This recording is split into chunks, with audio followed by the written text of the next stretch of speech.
All right, welcome back. You guys know the drill by now. I've got a couple things I want to talk about today, and the very first thing being is that I was at the gym the other day and I had this idea.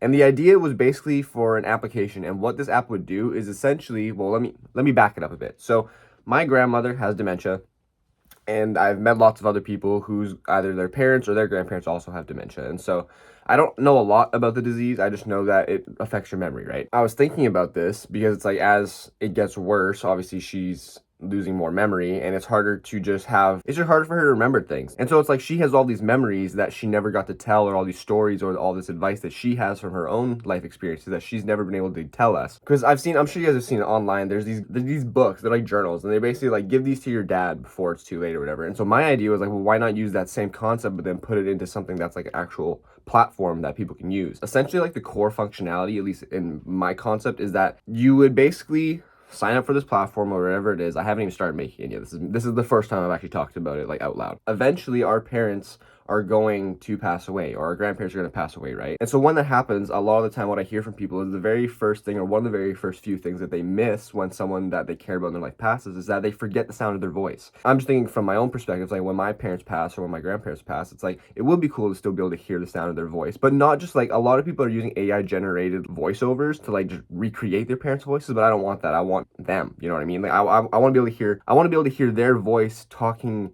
from their own experience. And so my thought was, what if there was a platform where you could give it to your parents or give it to your grandparents, and it was just like a bunch of questions, either AI can generate it, or I can, like, it doesn't have to be super fancy, but just like it'd be a platform that you would give to your parents or your grandparents, and then it would ask them questions. Once they're going through these questions, instead of just like typing them out, you would actually use your voice to answer them. And so it would be like it's a platform to give your grandparents and your parents somewhere to just like give advice that they wish that they could have given themselves when they were younger, or advice that they want to pass down to their, children, grandchildren, and whether that's your grandparents or parents. And then, so for them, that's the motive to do it, because it allows them to pass their information and knowledge down to the younger generations. But then for us as their children or their grandchildren, it's cool for us because they're not typing out their answers to these questions and they're speaking them instead of just like cycling through and not saving it. All of their actual voice recordings of them answering these questions will be then saved and logged into a database somewhere. And then when eventually your parents or your grandparents pass, you as, their grandchildren or children can go back to these logs and listen to what they were talking about. Because even like as kids, like when you're little, if you have grandparents when you're little, you don't really understand the concept of death as much, right? When you're older, you might want to know more about what your grandparents' lives were like, and like, at least things that they were dealing with in their own times, and you just to know them better. I know for me, it's like it's kind of a little bit of a regret now, because like a lot of those stories and a lot of those good memories that she has are probably gonna be lost, unfortunately. And so I just thought it'd be a cool idea that's like to avoid that same thing happening for other people, and then also being able to get like a time capsule of your parents' voice like forever. I think that's really cool. You get to come back, and it's like when you're in your 40s or whatever and your parents have passed, you can come back and listen to their actual voice and listen to advice that they would have given themselves when in certain situations, right? So I don't know. That's my idea. That might have been a bit of a confusing explanation, but I feel like the core concept is there. And so now I should like work out what kind of features I want and how I want the UI to look and everything. So that's kind of the direction I'm thinking of going when it comes to building this next application, is doing something like that. I think that'd be really cool. Now, on another note, I got an email the other day from the university that I will be attending in September, and one of the courses I have to take is calculus, because it's a computer science program, so math, obviously. And it was basically an email saying that in the very first week of school on Friday, I have a math test already, or a quiz or something like that. But it's not for many. I don't think it's 4 marks. I think it's for it's like a comprehension test to just see where you're at. And so in my mind, I'm like, oh shit, I haven't done math in 5 years, dude. Like the last time I went to school was audio engineering school, and like that was just for making music and learning how to like run a studio. So it's like that's not typical school. That's not traditional schooling. So I had a period in time where I was really bad at it, and then I like did a bunch of tutoring and shit with people. I basically was really really bad at math until up to like grade 8, and then when I moved to the States for a bit, this is kind of a weird fact, but I can't remember exactly what grade it was. But when I was in basically grade 8 math in the States is harder than grade 8 math in Canada. So when we moved to the States, I was behind in math. Even though I was okay when it came to like doing math in Canada, but when we moved to the States, I was really bad at math all of a sudden, because the curriculum's actually ahead in the States when it comes to like the lower grades. So I was totally behind. Like I wasn't even like I didn't even understand the concepts at all. I had to go in early in the morning in like grade 8 and 9, do tutoring with my math teacher like super early in the morning, like 6 o'clock in the morning sometimes, to just like to get caught up with what the kids my age were already learning or already understood. But anyway, so long story short, so I got better at math, I caught back up, and then when I moved back to Canada, I was fine. And like I was able to excel in math. I did good in pre-calc 12 before I graduated, and then COVID happened, and then I literally haven't done math in 5 years now,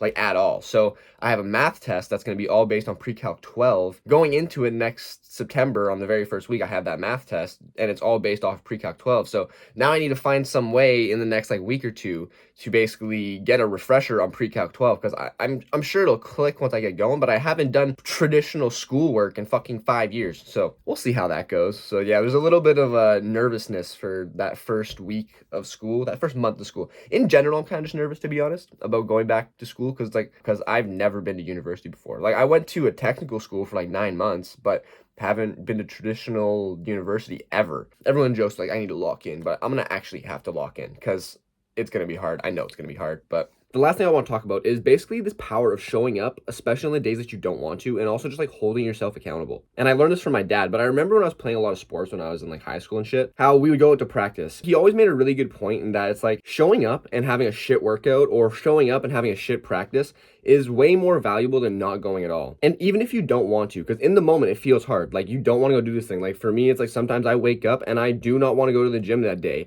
And then you force yourself to go. And when you get there, it seems like a drag. And like some days you just don't want to do it. But it's when you show up on the days that you don't want to do it that, yeah, sure, it's hard when you first start out, but you always feel better when you're done because you force yourself to do it even though you didn't want to. Even like sometimes recording these videos, like I said in the last video, I'm still pretty new at this. Like doing these videos isn't the most comfortable thing for me yet. I'm still getting used to just this idea of standing in front of the camera and talking to it all the time. And so like I don't always necessarily want to be doing this, but I know that it's like just show up, even if it's not the best video in the world. Just show up, do it, put the reps in, and you'll get better. It's just this idea of showing up on the days even when you don't want to. Like even if it's only 15 minutes, even if it's only 20 minutes, even if it's only 5 minutes, like just show up. It does matter. It really does matter, and it shows up in other parts of your life. It's just about holding yourself accountable, being like, okay, it's like, do I really want this? Okay, well then you need to actually go and do the things that align with that, right? And so I kind of had one of those moments where I was like, do you actually want this? And I had to kind of think about it. So because once you take accountability for your actions, that's where the real growth starts. Making the conscious decision to do and be better. And of course, like we all make mistakes, like it's normal. But something I usually like to say to myself right at the end of the day before I go to bed is, if I died tonight in my sleep, would I be okay with how I live today? And if the answer to that is no, then I have to live tomorrow differently. It's basically like, did I go out today and do the things that I consider improving my life or working towards my goals? Because